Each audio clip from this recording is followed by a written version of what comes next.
കൊടുത്തേക്കാനാണ് sir പറഞ്ഞത്. പക്ഷേ അത് എങ്ങനെയാണ് കാണികളിൽ ഒരാളായ സാർ അത് എങ്ങനെയാണ് അത് പറഞ്ഞു കൊടുക്കുന്നത് എനിക്കറിയില്ല. ഇപ്പോഴും അത് ഒരു അത്ഭുതകരമായിട്ട് തോന്നിയിട്ടുണ്ടെങ്കിലും സാറിന് ഒരുപാട് നന്ദി പറയാം. വളരെയധികം സന്തോഷമായി അതിൽ പങ്കെടുക്കാൻ പറ്റി. ആദ്യം തന്നെ ഞാനാണ് പാർട്ടിസിപ്പേറ്റ് ചെയ്തത്. ഒരു പ്ലക്കാർഡ് എടുത്തിട്ട് അതിനകത്ത് നമ്പർ ജസ്റ്റ് ചെയ്യുന്നതായിരുന്നു സാർ എൻ്റെ അടുത്ത് പറഞ്ഞത്. കാരണം ഹെൽപ്പ് ചെയ്യണമെന്ന് പറഞ്ഞിട്ടായിരുന്നു ഞാൻ കയറിയത്. എനിക്ക് വളരെ വലിയൊരു അനുഭവമായിരുന്നു അത്. പിന്നെ ഇവിടെ ഒരു മെൻ്റലിസത്തിൻ്റെ ഒരു പരിപാടി ജയരാജ് സാർ നടത്തി. വളരെ ഗംഭീരമായ പരിപാടിയായിരുന്നു. അതിൽ ഞാനും ഭാഗവാക്കായി.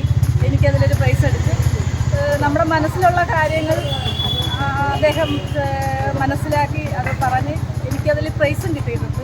വളരെ സന്തോഷം. നമുക്ക് ഈ പരിപാടി നടക്കുന്നതിന് മുമ്പ് ഒരു മെൻ്റലിസത്തിൻ്റെ ഒരു പരിപാടി ഉണ്ടായിരുന്നു. അത് വളരെയേറെ ഗംഭീരമായ ഒരു പരിപാടിയാണ്. നമ്മൾ മനസ്സിൽ വിചാരിക്കുന്ന കാര്യം അദ്ദേഹം നല്ല വിദഗ്ധമായിട്ട് നമുക്ക് പോലും അത്ഭുതമായിട്ട് തോന്നി. വളരെയേറെ സന്തോഷം.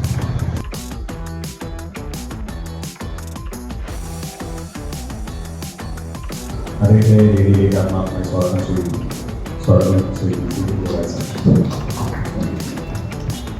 വിഷ്ണു സാർ സെലക്ട് ചെയ്യുന്ന card jack of diamond, J diamond. റാമിൽ മാത്രം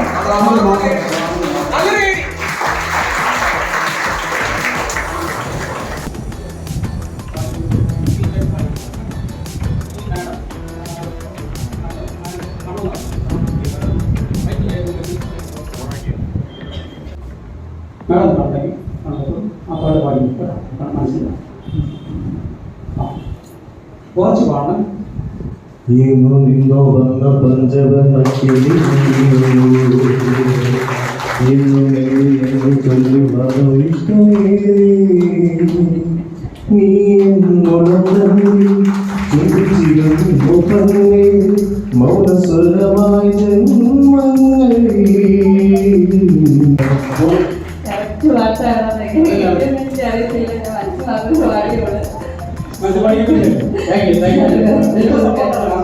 എനിക്ക് അത്രത്തോളം ക്യാച്ച് ചെയ്യാൻ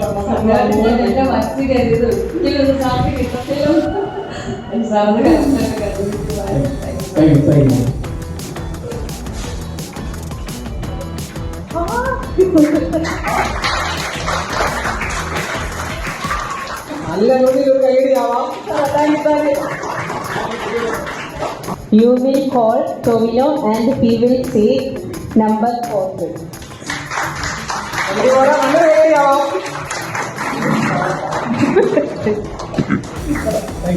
Thank you very much. Hi.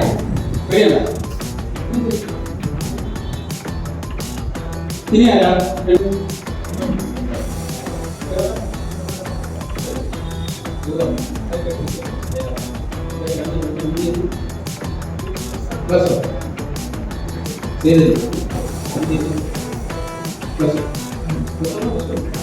Plus കഴിഞ്ഞിരിക്കും. ഒരു നല്ല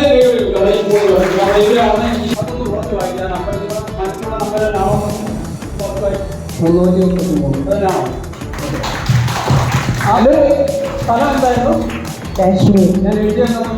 Kashmir. ഏതായിരുന്നു നമ്പർ? You. ഇതാണോ? എഴുതിയാണോ? കയ്യടി പോരാ, നല്ലൊരു കയ്യടി വേണം. Thank you. ഓക്കെ, കയ്യടി പോരാ, ഇങ്ങനെ കയ്യടി ഞാൻ പറയും.